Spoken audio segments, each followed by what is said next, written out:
Hi, and welcome back to the Think Long and Hard channel. This is gift number 7 of Randy Fujishin's book, Gifts from the Heart, 10 Ways to Build More Loving Relationships. We just finished gift number 6, which was Flowing with Conflict, which was great. And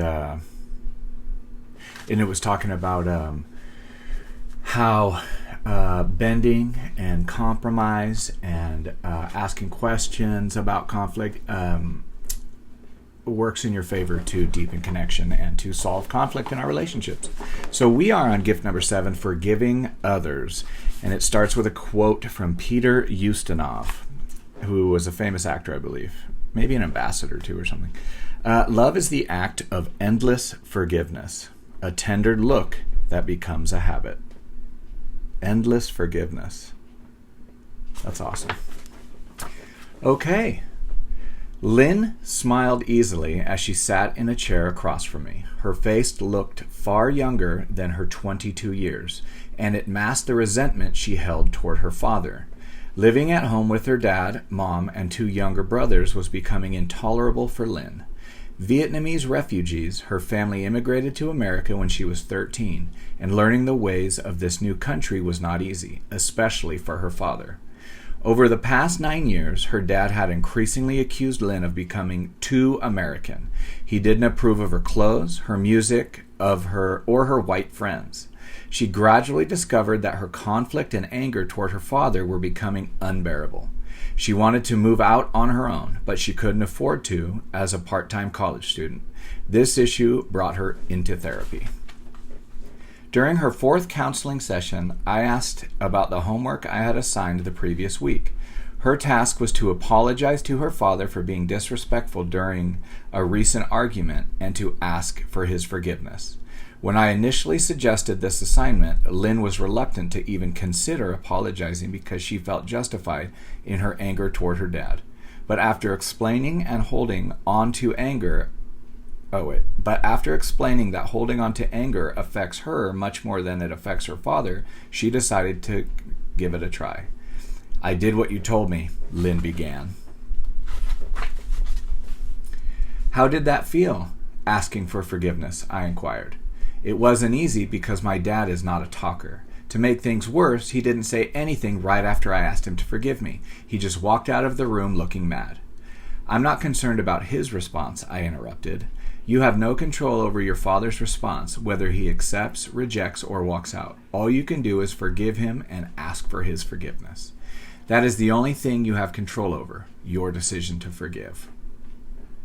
Well, it's funny, continued Lynn. Since Tuesday night, that's when I did it, he's been a lot nicer to me. Maybe he's changing. I hope so. Maybe you're changing, I said. Maybe, she smiled. We will all be hurt by those we love, and we will also hurt others. In any relationship we will suffer disappointment, frustration, and pain. The hurts you experience will most likely be minor, an unfair criticism, a broken promise, or a bit of gossip. A few may be more serious, but you will experience hurt in any relationship. We have little control over that. However, we can control what we do with our hurt. We can let go of the hurt and guilt and decide to give the gift of forgiving others. Forgiveness is the act of granting free pardon for an offense. Let me read that again. Forgiveness is the act of granting free pardon for an offense. In essence, it is letting go of the desire to get even, to make people pay for the hurt they may have caused you. Forgiveness is the act of granting free pardon for an offense. In essence, it is letting go of the desire to get even, to make people pay for the hurt they may have caused you. It is the act of letting someone off the hook for hurting you.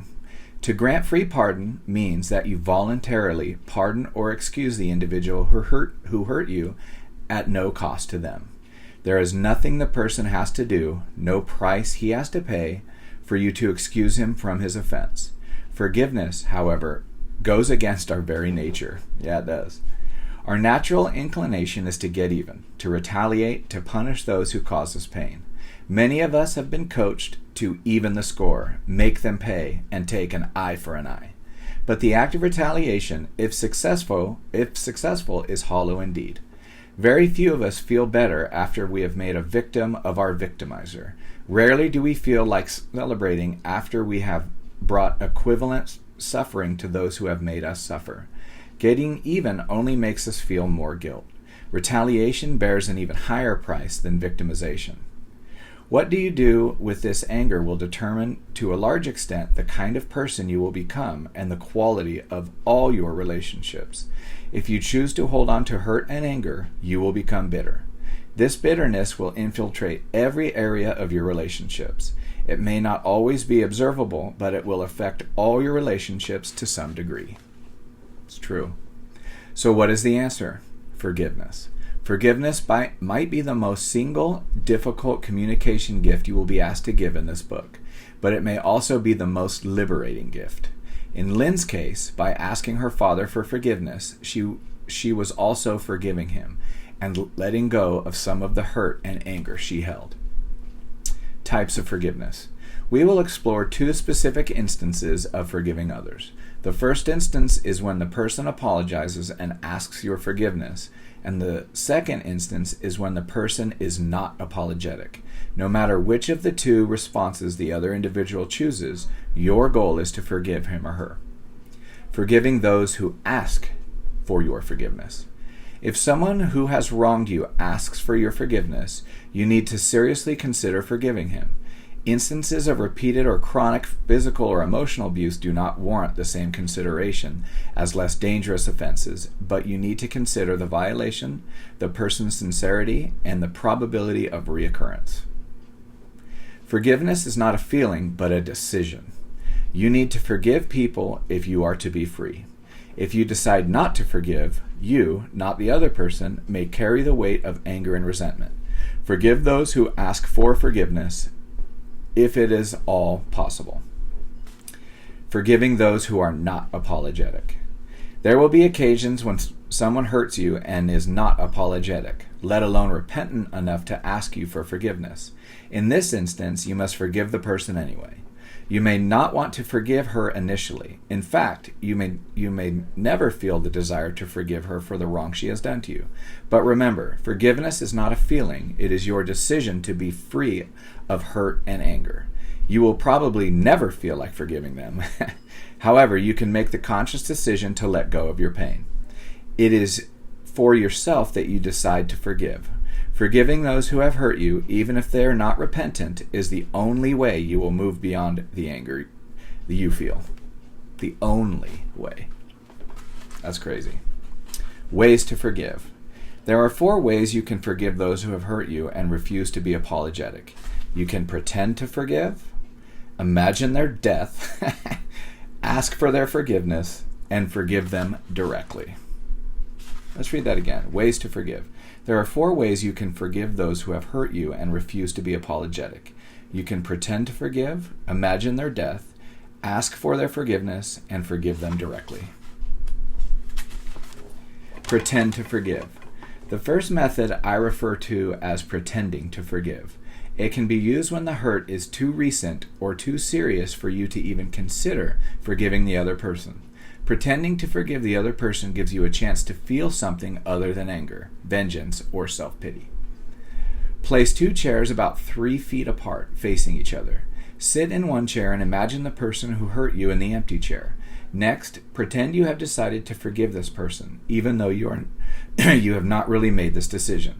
In fact, tell the other person you have forgiven him. Picture the person's face softening as you forgive him. Imagine the other person saying something thoughtful, considerate, or even apologetic. After you have forgiven the person, just sit in your chair and feel your response to the exercise. Do you feel the same? Do you feel a slight change? Do you still feel the hurt or anger? This entire process of pretending to forgive will take a minute or 2 at most. I have been surprised by the changes in my heart when I pretend to forgive someone, even when I still haven't decided to forgive the person. By pretending to forgive, often my anger, vengeance, or self-pity becomes less potent.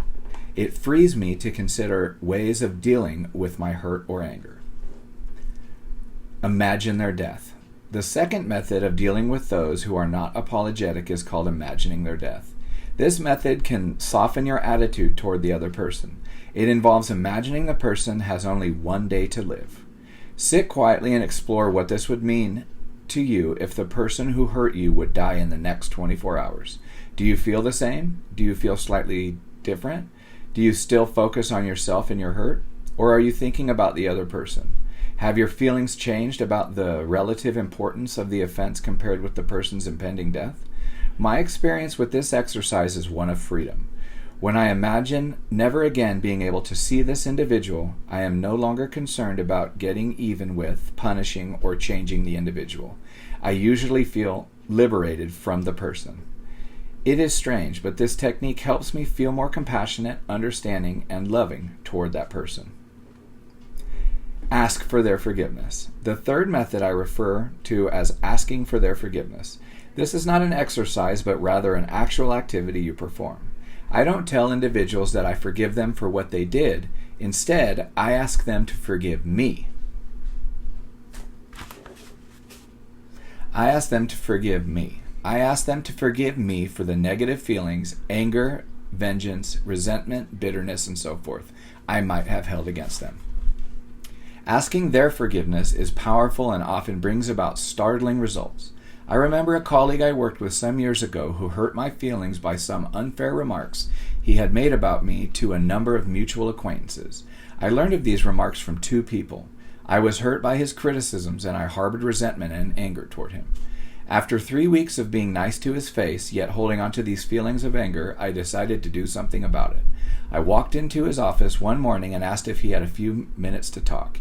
He politely agreed, and I proceeded to explain to him that I had heard about some remarks he allegedly had made about me. I did not say what the remarks were or whether it was true that he made them. I told him that what had been bothering me were the ugly feelings I had been harboring against him and how these feelings were actually hurting me. I told him I was wrong not to bring the issue to his attention earlier. I was wrong to harbor these feelings against him for so long. I apologized for doing so and asked him to forgive me. The entire event took less than 45 seconds. My colleague looked stunned. He denied saying most of the things I mentioned and briefly defended those things he did admit. I quickly intervened and I said I wasn't interested in what he said or didn't say. What I was interested in was apologizing for the bad feelings I held against him and to ask for his forgiveness. He took a deep breath, then replied, "Of course." I walked out of his office and experienced the freedom that accompanies forgiveness. I'm glad I did, because less than 8 weeks later, my colleague died of a heart attack. We had worked in the same department for 19 years, and he had shared the normal ups and downs experienced in any relationship. To this day, I am thankful I chose to talk to him. Had I not, I would have undoubtedly felt regret. That's crazy.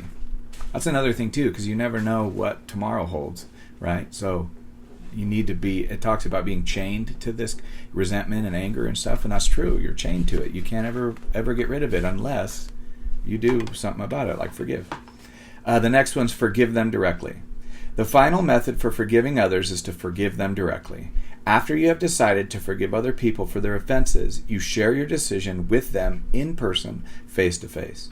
The primary weakness of this method is that people often respond with denial, justification, rationalization, or blame. They might deny that they did in fact offend you. They could try to justify their words or behavior. They might rationalize what they did as for your own good. They might blame you for the entire incident, claiming complete innocence. Yeah. No matter what response they choose, emphasize the fact that you have chosen to forgive them for their offense. Remind them that you are not there to debate, explore, or analyze the issue. You are simply there to tell them you have forgiven them for the offense and you hold nothing against them. You do not have to be best friends after this. The purpose of the meeting is to let them know you have forgiven them. Plain and simple.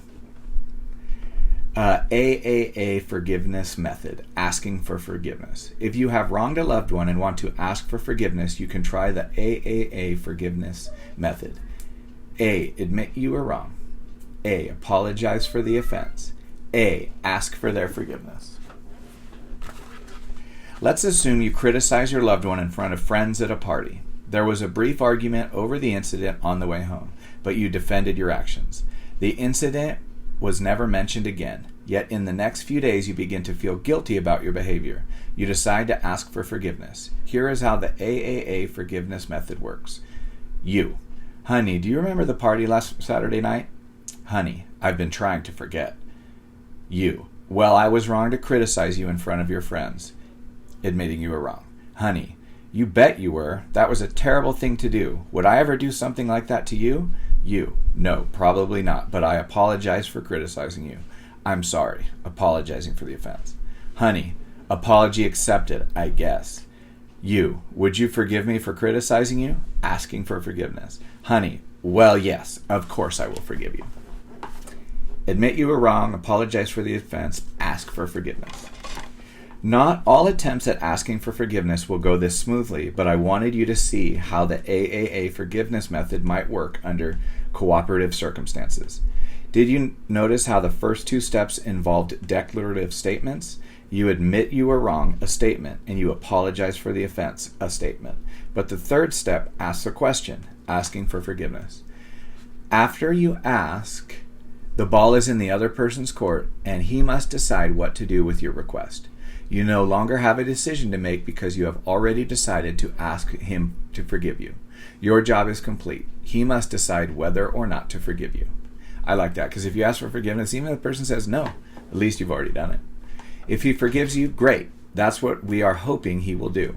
If he doesn't forgive you, that's okay. You can walk away from the exchange knowing you did the right thing, knowing you admitted you were wrong. Apologize for the offense and ask for forgiveness. There is nothing more you could have done. Now you are free no matter what he decides to do with the question you presented. The most important thing is that you decided to change your position about your offense. Instead of denying, justifying, rationalizing, blaming, or projecting your offense, you chose to take responsibility for it. By taking responsibility and asking for forgiveness, you altered the balance of your relationship with that person. Instead of hiding, you have come out into the open. Instead of being hard, you have chosen to be soft. The relationship is no longer the same. Your decision to ask for forgiveness has changed the relationship. You were mature enough to admit you were wrong and apologize for your offense. But most important, you asked for forgiveness. Rehearse your request. If you plan to ask someone for forgiveness, you may want to rehearse the AAA forgiveness method once or twice beforehand. I find it helpful to sit, face an empty chair, and hold a practice run. Just pretend the other person is sitting in the empty chair and make your 3 statements. Do not try to second guess what the other person will say or do. Simply trust that all will go smoothly and you will be heard. Make your statements brief and speak in a slow and gentle voice. Don't rush the words. Don't force a favorable response. Just state your words gently and confidently. Remember that once you have asked people for forgiveness, the decision to forgive is theirs, not yours. Guidelines for forgiveness. To forgive and ask for forgiveness requires you to abandon your usual, familiar way of dealing with hurt, anger, and guilt. Here are 4 guidelines to keep in mind about forgiveness. Forgiveness is a decision, not a feeling. Forgiveness requires suspension of your ego. Some people will not forgive you, and forgiveness is a never-ending process. Yeah. Forgiveness is a decision, not a feeling. 2 erroneous concepts about forgiveness are that you should feel the need to ask for forgiveness before you make the request, and that you should feel like forgiving someone before you communicate your forgiveness. Forgiveness is a decision to consciously let go of your guilt or anger. Initially, forgiveness has more to do with your head than your heart. If you waited until you felt like asking for forgiveness or granting forgiveness, you would wait forever. Very few of us are so magnanimous or understanding that we would undertake forgiveness on our feelings alone. Our natural inclination is to take revenge on those who have hurt us, or to justify the hurt we have caused others. Do not use the excuse that you don't feel like asking for forgiveness or you don't feel you want to forgive someone for an offense. Forgiveness is not a feeling, it's a decision. Your decision to not forgive or ask for forgiveness will keep you imprisoned by anger and guilt. It will limit the depth of your relationships with others and with yourself, and eventually it will be you who pays the highest price for holding on to feelings of anger or guilt. You must ultimately decide to let go in order to be free. Forgiveness requires suspension of the ego. Yes. Your decision to forgive or ask for forgiveness is difficult. The act of forgiveness demands the suspension of your ego. You will have to put yourself second for a while, not all the time or forever, but occasionally. In order to be in relationships, we must develop our ability to put others first and ourselves second. It is the process of stepping aside and allowing our loved ones to take center stage. It is not easy to occasionally suspend preoccupation with ourselves, yet it is essential in our journey to the hearts of others. To make connections with others, we must suspend our ego for a time to let the other person have the limelight.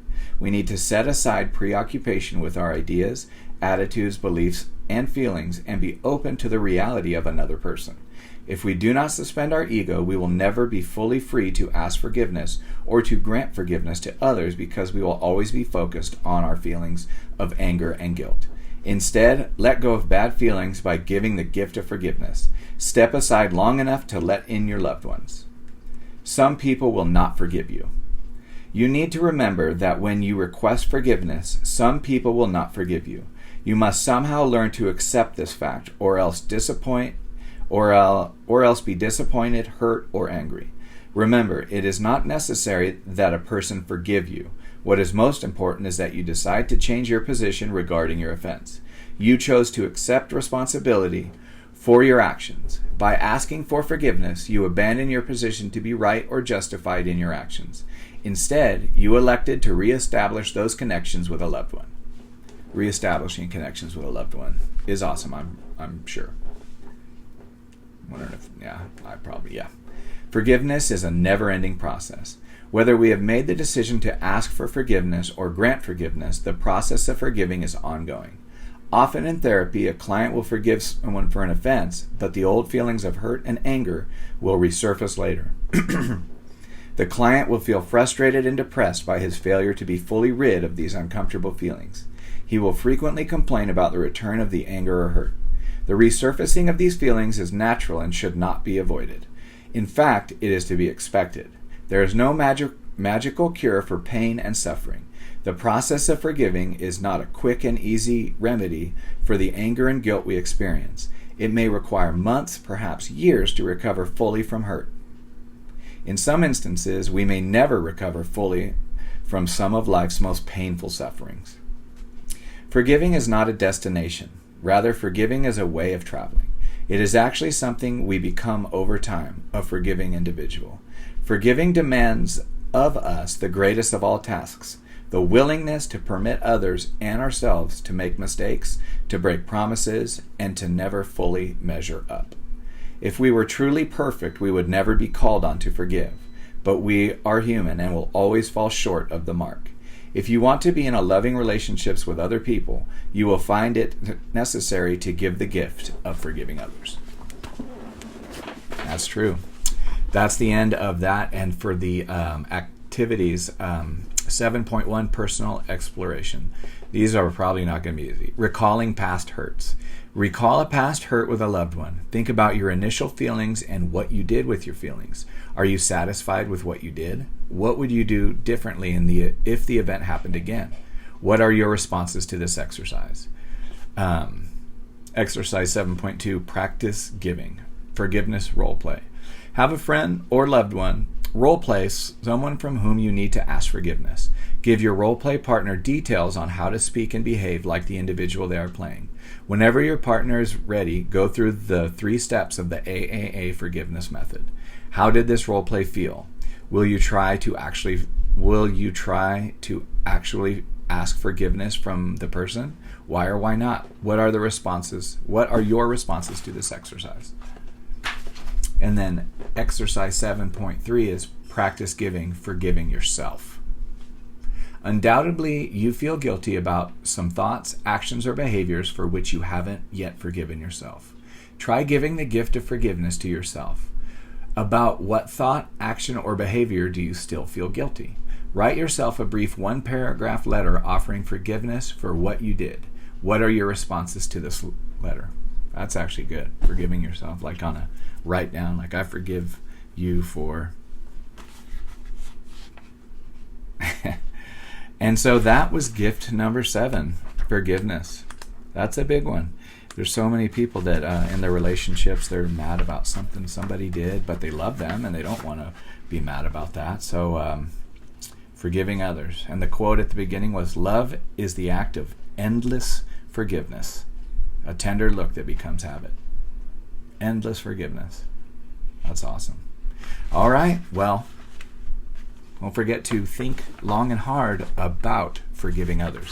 And that was gift number 7 from Randy Fujishin's book, Gifts from the Heart, 10 Ways to Build More Loving Relationships.